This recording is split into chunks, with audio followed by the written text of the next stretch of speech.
Di sini kami dari kelompok 8 akan menganalisis film yang berjudul Lean on Me. Jadi, langsung saja ke sinopsisnya. Lean on Me bercerita tentang seorang kepala sekolah yang bernama Joe Clark.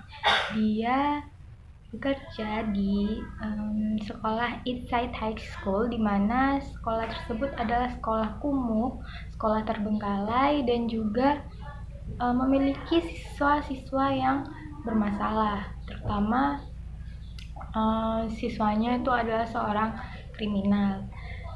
Jadi karena sekolah tersebut adalah sekolah yang terbengkalai, pemerintah akan mengambil alih hak milik dari sekolah tersebut.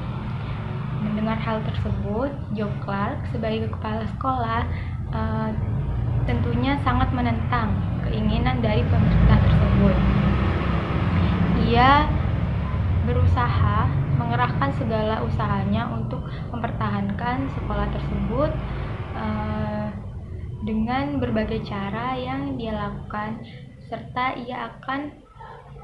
ia merubah siswa-siswanya yang kebanyakan adalah seorang kriminal tersebut menjadi siswa yang baik dan juga lulus ujian dasar. Salah satu akibat sekolah tersebut akan diambil alih oleh pemerintah karena sebagian besar dari siswanya tidak lulus ujian dasar. Maka dari itu Joe Clark berusaha dengan segala cara untuk meluluskan siswa-siswanya di ujian dasar tersebut. Jadi teori pertama yang kami gunakan yaitu teori motivasi. Motivasi di sini ada dua, motivasi ekstrinsik dan juga motivasi intrinsik.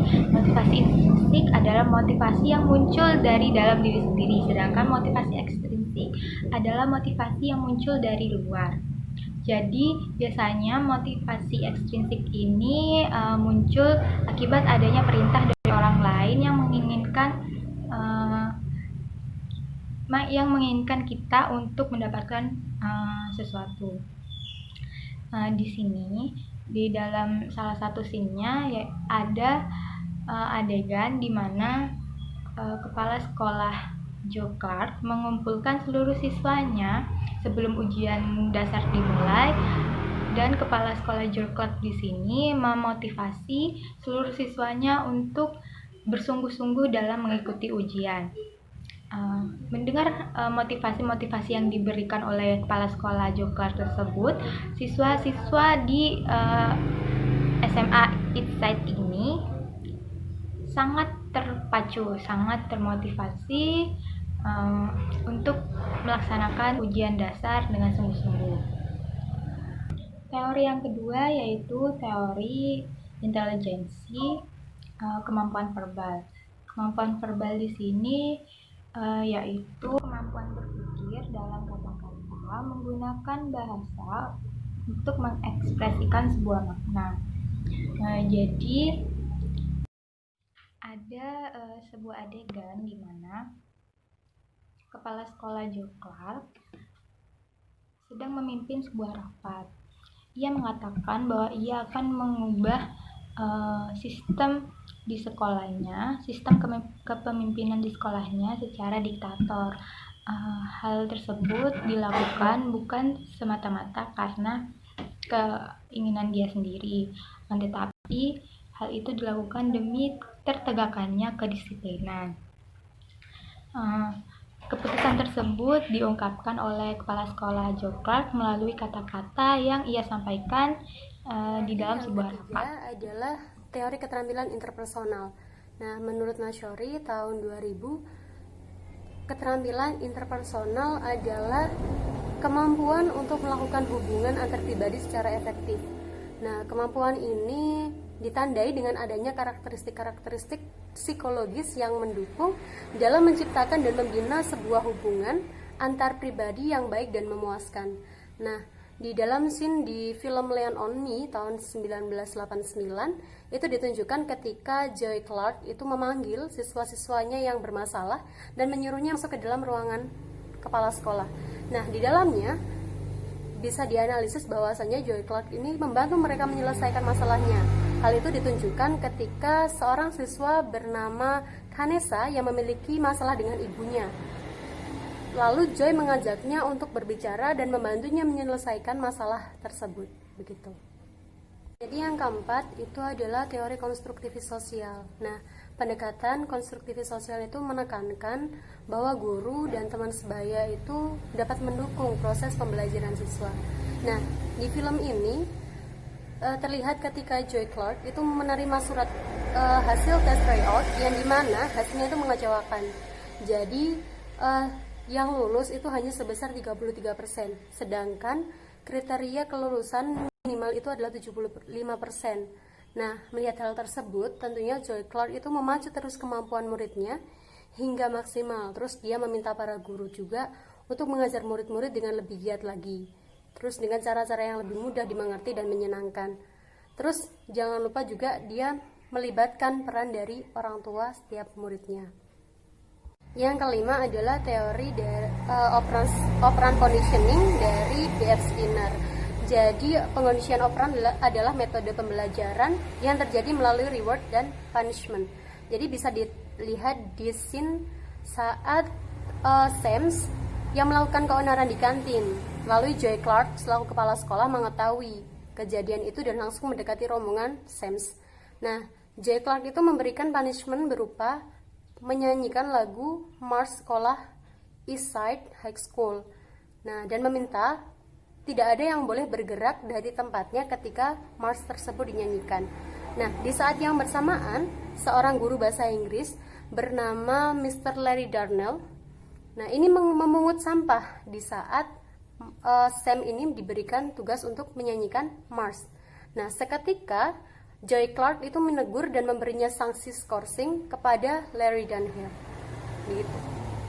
Jadi pemberian sanksi oleh Joy Clark kepada Sams dan Larry Darnell ini adalah untuk memberikan penguatan supaya perilaku-perilaku negatif yang dilakukan oleh mereka tidak dilakukan kembali. Gitu. Yakni teori pemecahan masalah dalam proses kognitif kompleks. Nah, pemecahan masalah dalam proses kognitif kompleks yaitu proses berpikir dengan mencari atau menemukan cara yang tepat untuk mencapai suatu tujuan. Nah, dalam film ini terlihat Mr. Clark berusaha melakukan pemecahan masalah yang terjadi di sekolah tersebut untuk mencapai tujuannya, yaitu agar sekolah ini tidak sampai ditutup oleh pemerintah karena kebanyakan siswanya tidak lulus dalam melakukan ujian. Mulai dari cara yang pertama, yaitu Mr. Clark mengeluarkan kurang lebih 300 siswa yang memang prestasi membawa pengaruh buruk seperti mengedarkan narkoba, terus pelecehan juga seperti pada gambar yang tertera. Nah, ini adalah menit ke-22 ketika Mr. Clark mengumpulkan semua siswanya, lalu bagi siswa yang bermasalah atau siswa-siswa yang menjadi biang masalah di sekolah tersebut dinaikkan ke atas podium, lalu Mr. Clark ini memaparkan bahwa inilah contoh murid yang bandel gitu. Lalu setelah memberi penjelasan kepada semua muridnya, bagi siswa yang berada di atas itu langsung dikeluarkan dari sekolah tersebut gitu. Nah, slide selanjutnya adalah teori ketujuh atau teori terakhir dari kelompok kami, yaitu teori perencanaan berpusat pada guru. Nah, metode pembelajaran berpusat pada guru adalah perencanaan pembelajaran dan instruksi berpusat pada guru. Dalam metode ini, seorang pengajar berperan dalam memberikan bahan ajar untuk para peserta didiknya. Pada metode pembelajaran berpusat pada guru, guru tidak hanya menguasai kelas secara monoton, namun guru harus cenderung mengaktifkan pemahaman siswa. Nah, di sini awal mula kedatangan Joy Colt ke Eastseed High School, Shokaf masuk ke ruangan rapat, mengumpulkan semua guru, mengevaluasi dan mengubah posisi serta mengubah beberapa aturan.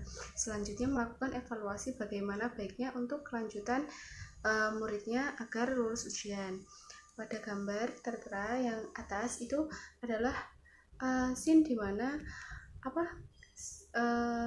Clark ini menjelaskan kepada semua guru bahwa mereka tidak lulus bukan karena mereka, tapi karena guru tersebut kurang mampu untuk mendidik mereka. Nah, di sini dia mengungkapkan bahwa baik jika mengajar itu melibatkan keaktifan siswanya, mulai dari siswa tersebut berperan aktif, guru berperan aktif, juga orang tua berperan aktif. Nah, disitulah ketika semua berperan aktif, maka akan menciptakan pembelajaran yang efektif dan kemungkinan besar maka siswa tersebut akan lulus dalam ujian.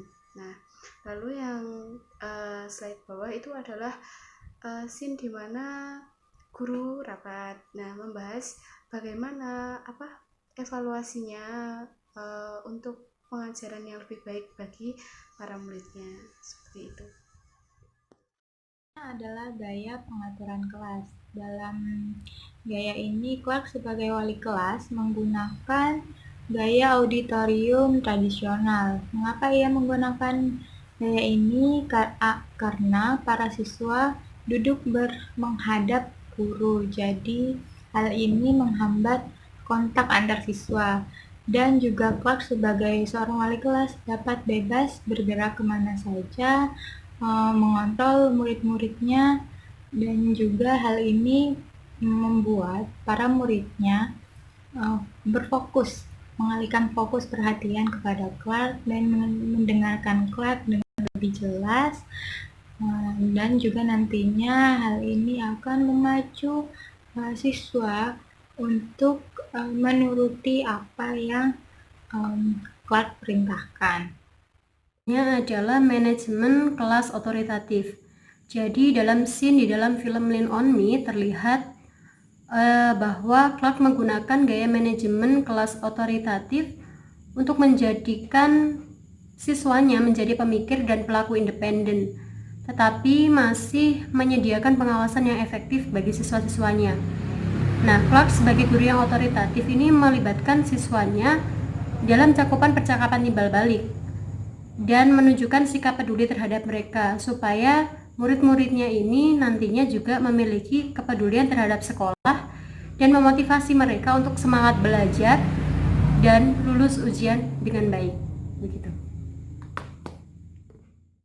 Mengajak siswa bekerja sama dengan mengembangkan hubungan yang positif dengan siswa. Clark mengubah citranya di depan murid-muridnya dengan memulai membangun hubungan positif bersama mereka. Nah, itu ia lakukan agar ia dapat menunjukkan bahwa ia benar-benar peduli kepada siswanya, dan para siswa pun juga menjadi lebih mudah untuk diajak bekerja sama untuk mengubah sikapnya serta perilakunya menjadi yang lebih baik dan tidak menjadi siswa yang bermasalah lagi. Selanjutnya ada intervensi moderat. Karena siswa SMA Eastside School ini berisi siswa-siswa yang memiliki kenakalan yang berat, maka diperlukan intervensi yang kuat seperti minta bantuan kepala sekolah ataupun penasehat. Nah, dalam hal ini Clark sebagai kepala sekolah langsung turun tangan dalam mengajar kelas yang mayoritas muridnya bermasalah. Kemudian dengan kegigihan yang kuat, ia mengubah murid-muridnya menjadi siswa yang tidak bermasalah lagi. Nah, sekian, terima kasih.